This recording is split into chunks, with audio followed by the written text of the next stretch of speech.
Cin lügətdə gizli və gözlə görünməyən varlıq deməkdir.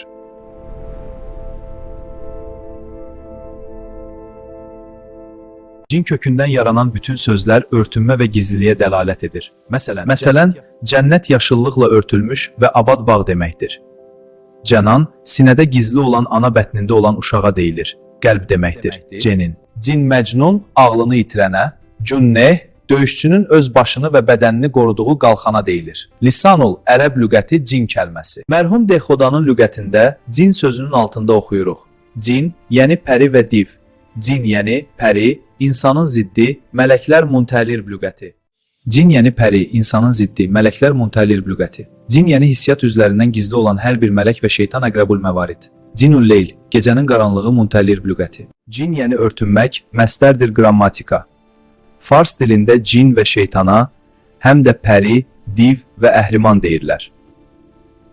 Ancaq zahirən bu səhv tərcümədir. Çünki şeytan kəlməsini fars dilində əvəz edən söz yoxdur.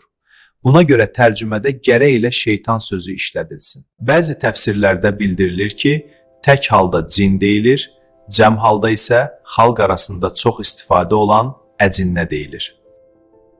Belə ki, əcinnə sözü cinin, yəni ana bətnində olan uşaq sözünün cəmidir.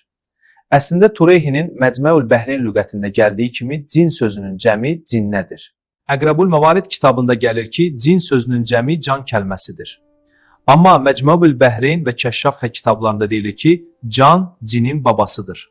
Ustad Şəhid Mütəhhiri Rahmetullah əleyh buyurur. Burada cin sözü örtülü mənasını verir, göz ilə görünməyən deməkdir. Cinni, yəni ana bətnində olan uşağa, ruşeymi ana bətnində gizli olduğuna görə cenin deyirlər.